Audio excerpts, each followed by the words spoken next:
Hey guys, welcome to a new Let's Talk. So, if you're not familiar with the concept of Let's Talk, well, you can just watch my previous video where I basically look at the idea of what I do in these kinds of videos. So, without getting too much into it, let's get into the video. So yeah, anyways, like I said in my last video, in this video I'm going to be basically going to a kind of in-depth review of Man United's season. So yeah, let's get into it. So like I've also said on Himad's Twitter space, by the way, make sure to follow Himad on Twitter. I'll make sure to leave his at the rate in the description, and yeah, just make sure to search him up on Twitter and make sure to follow him. But yeah, as I said on Himad's Twitter space, I think Man United's season for the most part has just been like a roller coaster. We've had like some really good moments and some moments that have been really terrible, and I think that just basically describes Man United in general under the post Sir Alex Ferguson era, because I think that's basically how it's been for Man United. There's never really been enough consistency, and I think the only thing we have been consistent at is being inconsistent, and I think the season just kind of reflected that as a whole, to be honest. So that's what I thought about the season in like general, but like going into the season in depth, like if you look at the pros, well, obviously the away form was is good. I know like the pandemic kind of with the pandemic we've kind of like seen the importance of the home crowd and everything, but I still think going an entire season undefeated is like definitely nothing to like shrug about. It's definitely like a good achievement, so I think Ole deserves credit for that. Also like how some of the players developed throughout the season. So like Bruno, he had a really good season for a midfielder, scored 27 goals and God knows how many assists. So I'm actually gets pissed sometimes when like Bruno doesn't get the credit he actually deserves, because I think he is so instrumental to how like Man United play. And yeah, whenever something good happens for Manchester United, most of the time Bruno's the reason because of that. And I would honestly just like if we could kind of put less weight on his shoulders sometimes. So that's part of the reasons why I would really love Jadon Sancho, because I think he could definitely do that. Anyways, Rashford also had a really great season. This is like his second season in a row where he scored like 20 plus goals, and yeah, he's like the first player under Sir Alex Ferguson in the post Sir Alex Ferguson era that has actually done that. So that's actually a huge accomplishment, because you're including Rooney, Zlatan, even our Robin van Persie, Falcao. Yeah, so you could go on. So the fact that Rashford's the first player to actually score 20 goals in back-to-back seasons in the Sir Alex Ferguson era, I think Ole deserves credit for that too, because like I could clearly see that like how Ole has improved Rashford since he's come, because it's very clear to see that like Rashford's actually very good at like getting into good positions to score goals. I think he's still developing in one regard, that like he has to actually have the confidence to actually score the goals at some point, but I think he as he matures and gets older, I think he'll just become even more clinical, and it's actually a good thing that like he gets into good positions now to score goals. I think that's very promising. Another obviously a pro for this season would be Luke Shaw's development. I think Luke Shaw's been easily one of the best left backs in the Premier League. And yeah, I think Ole does deserve credit for that too, because he's shown massive faith in Luke Shaw when other managers in the past clearly didn't, like Louis van Gaal or even Mourinho. So I think Ole does deserve credit for that, and I think even bringing Telles in as his understudy actually helped Luke Shaw to develop as well. So he deserves credit in that regard as well. And I think Cavani does like Ole's system, and he is the type of striker that Ole eventually like kind of wanted, and but he's basically an older version of basically Erling Haaland, and I'm not sure if we'll ever get her Erling Haaland again, but yeah.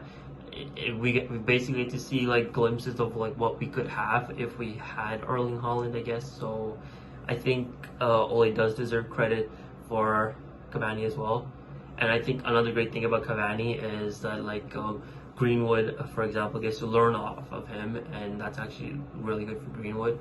And I would actually have to say, for Greenwood's development this season, Ole does deserve a lot of credit because it's not been easy for Greenwood at all. He's had to go through so much struggle off the field. His best friend died, so that played a huge role mentally in his head when he was on the pitch. Also, the stuff that happened on international duty, that didn't help him much in the public eye as well. So Greenwood at the beginning had a really off season, but I think Ole deserves credit here because he's actually brought him outside the limelight for a while until Greenwood could sort all of that out, and when mentally Greenwood was ready, Ole brought him back. So in terms of the negatives, so as I said at the beginning, inconsistency.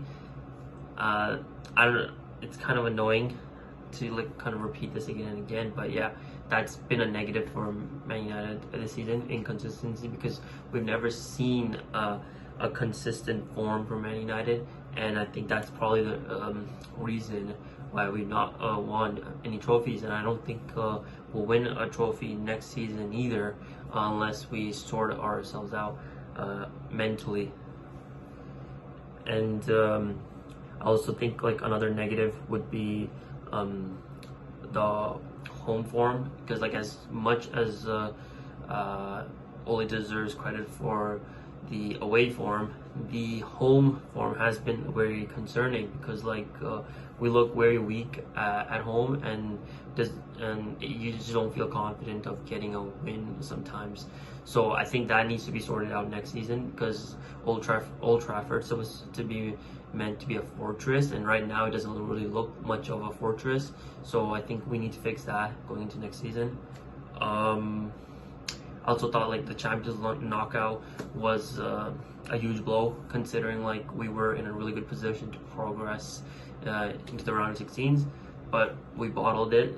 Again, I think that's a mental thing that the team's lacking. I think there's a huge mental block, and that is only gonna be sorted if we actually get in more leaders in the dressing room. I think that's probably why when players like Raphael Varane come available, we have to actually jump at the opportunity and get them. So yeah, we definitely need more leaders.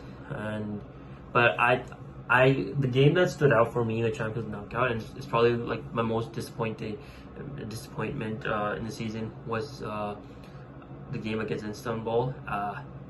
I was very pissed because that was probably the first game in the season where I actually felt Jadon Sancho would have definitely helped us, because when you look at that game again and again, you'll see how Mata got displaced off that ball so easily for their second goal. And I think Mata on the right side, because he's getting slow and he doesn't really have the pace. And I personally never thought he was a right wing anyways. So I felt that was a position that Istanbul targeted, and I think if we had Jadon Sancho in that game, I think we would have actually won that game, and that might have swung a few things in our favor, and in the Champions League group, and I think would have probably been enough to see us in the round of 16s. So I think if we had Jadon Sancho this season, that's probably the only thing I would say he would improve. I think we'd still be in the Champions League if we had Jadon Sancho. But obviously conceding goals from set pieces is not really Jadon Sancho's fault. So that's another negative that we've seen with Man United. the way we conceded set pieces. It's been very poor, and yeah, we have to improve in that regard as well. It's clearly that's clearly a problem from the coaches to sort out, and yeah, I hope we get working on that during the preseason, and yeah, we become better at defending set pieces going into next season. Another huge negative this season has definitely been the Super League. That was an absolute shambles, and yeah, it just shows how greedy the Glazers can be for money. And yeah, I was so relieved when Man United actually pulled out. I don't know why they went with it in the first place, but yeah, I was really disappointed. And yeah, I would also say another negative this season would be Van de Beek's treatment. I don't think Van de Beek has been treated that well. I think most people probably think he hasn't been treated that well because it seems to be really common on Twitter. And I definitely think Van de Beek could have definitely been used more in the season, especially considering when like Paul Pogba was injured. I think you could have used Van de Beek in that situation, but we clearly didn't. So I don't really know what the plan is with Van de Beek. If he's meant to be Bruno's backup, I think I don't really know why we got him then, because Bruno doesn't really get injured that much, and why would you take Bruno out of the team? So if he's not supposed to be Bruno's backup, and if he was supposed to be Pogba's backup, then why wasn't he playing when Pogba was not really in the team that much? So it does leave a bit of question mark on Van de Beek's situation. But yeah, I'm really disappointed that he wasn't used to his full potential this season for sure. Overall, I would give Man United a D+ because they basically did what I expected them to do. I expected Man United to finish in the top 4, albeit they did better than 4th and they finished 2nd, but still no trophy. So it's not really it doesn't really make me that much more excited. So for me, it's just better than a pass for Man United. But for Ole, I would probably give Ole like somewhere from a C to C+, because like I think Ole has done like good things with like what he was given. There's been certain things obviously like that Ole could work on going into next season, and I think he probably will. But yeah, so Ole, C to C+, and Man United a D to D+ for me. In terms of transfers, I think it's kind of clear that like Man United mostly need a defensive midfielder, a center back, and a right wing. And for me, that's kind of simple who I would bring in. So Sancho, Raphael Varane, and I would probably bring in like Kamara from Marseille, but you could really say anyone that's really good at that's actually a defensive midfielder, because like Fred and McTominay aren't really defensive midfielders. So like for me, really any defensive midfielder would actually be an upgrade. So yeah, for me it's Kamara, because I think he is also really good, and he would probably like suit what we need as well in a midfield pivot. So yeah, for me it would be Kamara. Yeah, I think that's gonna be like approximately like 150 million, and I think that's what we're working with in money as well. So yeah, I guess that kind of fits in.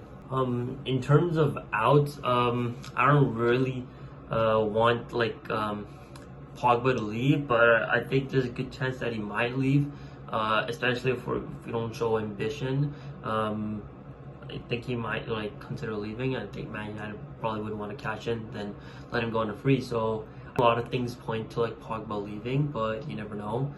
I don't want De Gea to leave, but like it kind of it's looking like the club is forcing De Gea to leave, which is actually very disappointing, because like De Gea has done so much for this club, and he's been a really good servant, and I think he deserves more respect than this from the club. And yeah, I'm very disappointed with like how the club is actually treating De Gea. So yeah, I'm just gonna leave it at that. I also think Lingard could leave. I'm not sure if he will. It really depends if he's going to be a factor into the Rice deal or not. I'm not really sure if how genuine our interest in Rice is right now, because we seem to be more concerned on Rain and Sancho at the moment. So I don't. It sounds like from the club as well that like Dalot might stay. We'll have to see on that. If he does leave, then yeah, I guess like Trippier would be like a good signing. But yeah, that's about it in transfers. How I would like to see Man United line up next season, or with what I just said with the transfers. So De Gea or Henderson in net, depending on who the club decide to keep or sell. And then on the right back area, Aaron Wan-Bissaka, then Rain and Maguire at center back, then Luke Shaw at left back, and then you have Van de Beek and Kamara as a midfield pivot, and then so Rashford, Bruno, and Sancho, and then Cavani as striker. So the formation is 4-2-3-1. I'm not that big of a fan of the formation, but like I also don't have any problem with it, because like it does have its benefits. I think the formation does get like a stick because of how like defensive and slow like we play, but I think that's just down to the players that we have, because I've also seen teams use the same formation and do really well with it. Bayern literally won the Champions League with this formation under Flick, and yeah, you can clearly tell the difference in personnel. So I don't think the formation is the problem. I think it's mostly the players that we have. So yeah, yeah, that's the end of this. So I'll be doing Twitter moments. And yeah, let's get into that.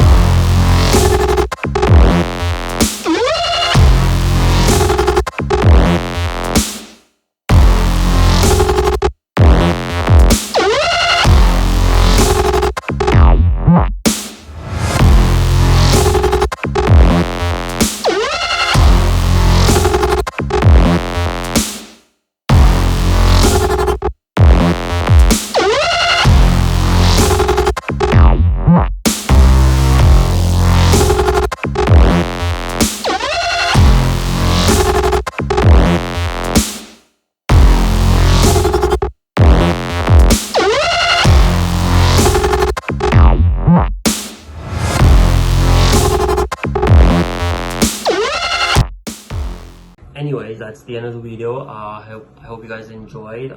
Make sure to like if you enjoyed the video. Comment who you think Man United should sign, and you could also tell me what you thought about Man United season in the comments. And yeah, make sure to subscribe so like you don't miss out on any of my future videos. And yeah, I'll see you in the next one.